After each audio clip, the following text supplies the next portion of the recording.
பாருங்க, நல்ல அல்வா மாதிரி எப்படி வருது பாருங்க. நல்லா எண்ணெயெல்லாம் நல்லா பிரிஞ்சு சூப்பரா வந்துருச்சு. இது வந்து பாத்தீங்கன்னா இந்த சீசன்ல செஞ்சு வச்சா அடுத்த சீசன் வரைக்குமே உங்களுக்கு வந்து இது ரொம்ப நல்லா இருக்கும். இது நம்ம வச்சுக்கிற பக்குவத்தை பொறுத்து இருக்கு. இது ஃப்ரிட்ஜில் ஸ்டோர் பண்ணி வச்சுக்கோங்க. இந்த தொக்கு வந்து சாதம் போட்டு கலவை சாப்பிடவும் நல்லா இருக்கும். கம்பங்களி இன்னுமே வந்து பாத்தீங்கன்னா வெயில் காலம் ஸ்டார்ட் ஆக போது கம்பங்களி செய்யலாம், கேவர் களி செய்யலாம். இதுக்கு எல்லாமே இதை தொட்டு விட்டு சாப்பிடலாம். சாதத்துல நீங்க போட்டு இப்படி பிணைஞ்சும் சாப்பிடலாம். லஞ்ச் பாக்ஸ்க்கும் எடுத்துட்டு போகலாம். ரொம்ப நல்லா இருக்கும். இது வெரைட்டி ரைஸ்க்கெல்லாம் தொட்டுட்டு சாப்பிட்றதுக்கும் ரொம்ப நல்லா இருக்கும். இப்ப நான் வந்து என்ன பண்ணியிருக்கேன், ஒரு 1/2 கிலோ அளவுக்கு புளி எடுத்திருக்கேன். ஏன்னா வந்து காஞ்ச புளி வந்து வெயிட் ஜாஸ்தி இருக்கும். பச்சை புளி வந்து கொஞ்சமா போடும் போதே உங்களுக்கு 1/2 கிலோ அளவுக்கு வரும். வாங்க இது எப்படி போட்டு நம்ம எப்படி செய்யலாம் அப்படிங்கிறத வீடியோக்குள்ள போய் பார்ப்போம். நம்ம ஈரோடு அம்மாச்சி மசாலா வகைகள் எல்லாமே ஃபர்ஸ்ட் குவாலிட்டி இன்கிரீடியன்ஸ் தான் பயன்படுத்துகிறோம்.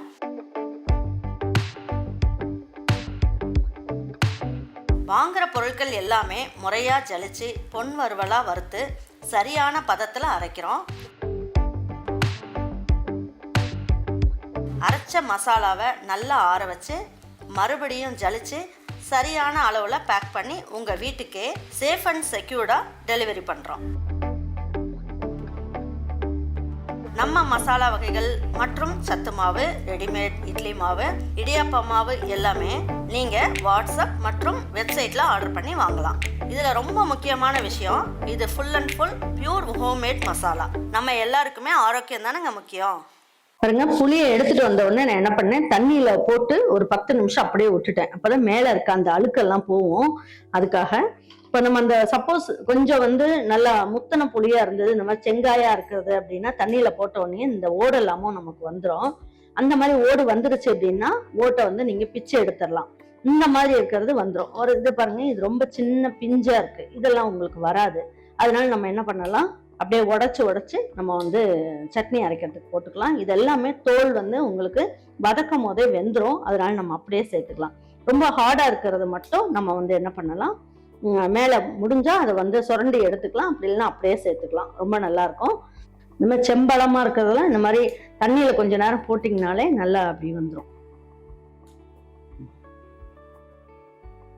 இந்த மாதிரி வந்துருச்சு. அப்படி இல்லை அப்படின்னா நீங்க என்ன பண்ணுங்க, இந்த மாதிரி செம்பழமா இருக்கிறத எடுத்து இந்த மாதிரி தட்டிக்குங்க. பாருங்க, இப்ப வந்து இதை நம்ம சின்ன சின்ன துண்டுகளா கட் பண்ணி எடுத்துக்கலாம். கட் பண்ணி எடுக்கிறதுக்கு முன்னாடி இதை பாருங்க, இப்படி இருக்கு இல்லையா, இந்த மாதிரி நார் எடுத்துடலாம். புளி தொக்கு செய்யறதுக்கு நம்ம வந்து என்ன பண்ணலாம், ஒரு 2 ஸ்பூன் அளவுக்கு எண்ணெய் ஊற்றிக்கலாம். ஒரு 2 ஸ்பூன் அளவுக்கு உளுந்தம்பருப்பை சேர்த்துக்குவோம். 1.5 ஸ்பூன் அளவுக்கு கடலைப்பருப்பு சேர்த்துக்கலாம். இதுலேயே நல்ல ஒரு 3/4 ஸ்பூன் அளவுக்கு மிளகு, ஜீரகம் ஒரு 1/4 ஸ்பூன் அளவுக்கு, பெருங்காயம் ஒரு 1/4 ஸ்பூன் அளவுக்கு, 2 பிஞ்ச் அளவுக்கு வெந்தயம், இதுலேயே வந்து 1.5 ஸ்பூன் அளவுக்கு முழு மல்லி, இதெல்லாமே சேர்த்துட்டு நல்லா வதக்கிக்கலாம். வறுத்துட்டு 2 கட்டி பூண்டு, இதுலயே ஒரு 10 சின்ன வெங்காயம்,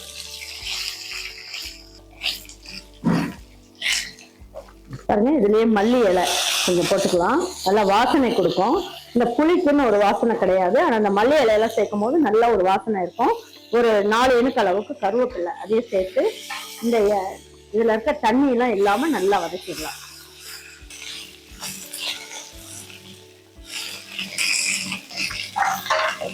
பாருங்க, இதுல ஒரு காஷ்மீரி சில்லி ஒண்ணு போட்டுக்கலாம். 10 காஞ்ச மிளகாய் இதுல சேர்த்துக்கலாம். ஏன்னா அந்த அளவுக்கு புளிப்பு இருக்கு இல்லையா அதுல வந்து, அதனால இந்த புளிப்புக்கு ஏற்ற மாதிரி காரம், உப்பு எல்லாமே கரெக்டா சேர்த்தா சூப்பரா இருக்கும். பாருங்க, இது எல்லாமே நல்லா வதக்கியாச்சு. இப்ப ஸ்டவ் ஆஃப் பண்ணிட்டு இதை எடுத்து மிக்ஸி ஜார்ல போட்டுடலாம். ஃபர்ஸ்ட் இதெல்லாம் பல்ஸ்ல போட்டு எடுத்துருவோம். பாருங்க, இதை பல்ஸ்ல போட்டு எடுத்துடலாம். இது அப்படியே இருக்கட்டும். இப்போ வந்து என்ன பண்ணலாம், 1 ஸ்பூன் அளவுக்கு எண்ணெய் ஊற்றிக்குவோம். எண்ணெய் ஊற்றிட்டு இந்த புளியங்காய் இருக்கு இல்லையா, இதையும் எடுத்து இதிலேயே சேர்த்துடலாம்.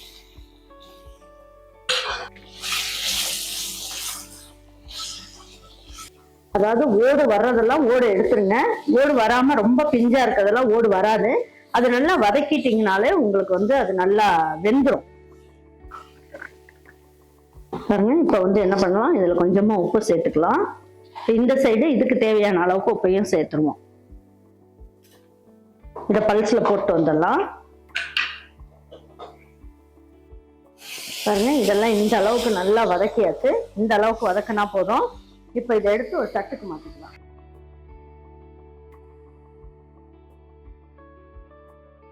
இப்போ ஒரு 3 ஸ்பூன் அளவுக்கு எண்ணெய் ஊற்றிக்கலாம். இதுல ஒரு 1/2 ஸ்பூன் அளவுக்கு கடுகு, 1/2 ஸ்பூன் அளவுக்கு உளுந்தம்பருப்பு, ஜீரகம் 2 பிஞ்ச். பாருங்க, கருவேப்பிலை 2 இன்ச் அளவுக்கு சேர்த்துக்கலாம். சேர்த்துட்டு கொஞ்சமா மஞ்சள் தூள் சேர்த்துக்கலாம். சேர்த்துட்டு நம்ம என்ன பண்ணுவோம், அரைச்ச விழுதெல்லாம் எடுத்து இதுல ஊற்றிடலாம்.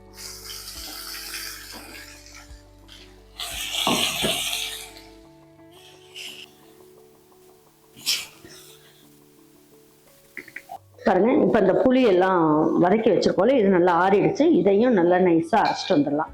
இதுக்கு கொஞ்சமா தண்ணி ஊற்றியும் அரைச்சிக்கலாம். அப்ப நல்லா நைஸ் ஆயிரும். நம்ம தண்ணி ஊற்றி நல்லா நைஸா அரைச்சிட்டு வந்துட்டோம். இப்ப இந்த தொக்கையுமே இதுலயே சேர்த்துடலாம்.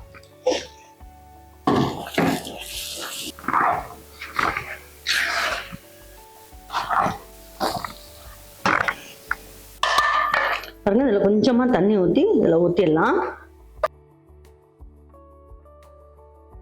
கொஞ்சம் மீடியம் ஃப்ளேம்லயே வச்சுக்கோங்க. பாருங்க, இப்ப நம்ம ஊற்றின தண்ணி எல்லாமே வத்தி நல்லா திக்கா வரணும், தொக்கு மாதிரி. அந்த அளவுக்கு நல்லா கிளறி விட்டுக்கலாம். நம்ம ஊற்றின எண்ணெயும் நல்லா பிரிஞ்சு வரும்.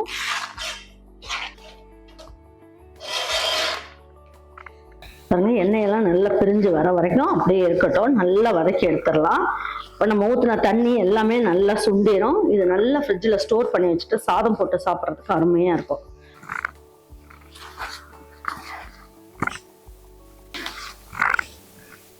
பாருங்க, இப்போ லேசாக மேலால எண்ணெய் வந்து பிரிஞ்சு வர ஆரம்பிக்குது. ஷைனிங்காக வந்துருச்சு பாருங்க.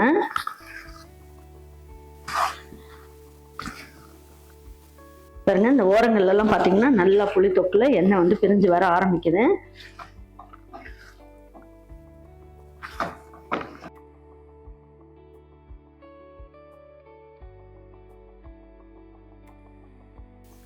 பாருங்க, சூப்பரான புளி தொக்கு வந்து நல்ல ஜம்முன்னு ரெடி ஆயிடுச்சு. எண்ணெய் எல்லாம் பிரிஞ்சு வர ஆரம்பிக்குது பாருங்க.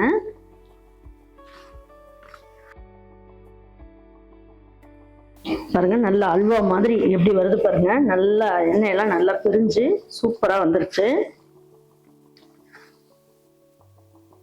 இது வந்து பாத்தீங்கன்னா இந்த சீசன்ல செஞ்சு வச்சா அடுத்த சீசன் வரைக்குமே உங்களுக்கு வந்து இது ரொம்ப நல்லா இருக்கும். இது நம்ம வச்சுக்கிற பக்குவத்தை பொறுத்து இருக்கு. இது ஃப்ரிட்ஜில் ஸ்டோர் பண்ணி வச்சுக்கோங்க.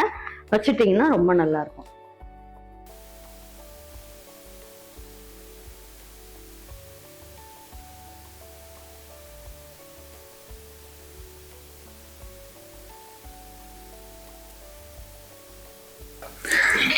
கொஞ்சமா தொக்கு வச்சுட்டு இந்த சாதத்தை போட்டுடலாம்.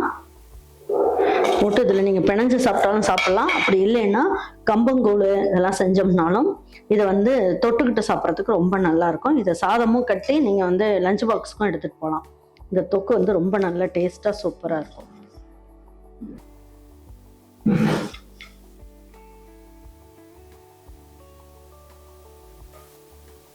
இந்த தொக்கு வந்து சாதம் போட்டு கலவை சாப்பிடவும் நல்லா இருக்கும். கம்பங்களி இன்னுமே வந்து பார்த்தீங்கன்னா வெயில் காலம் ஸ்டார்ட் ஆக போது கம்பங்களி செய்யலாம், கேவர் களி செய்யலாம். இதுக்கு எல்லாமே இதை தொட்டு விட்டு சாப்பிடலாம். சாதத்தில் நீங்கள் போட்டு இப்படி பிணைஞ்சும் சாப்பிடலாம்.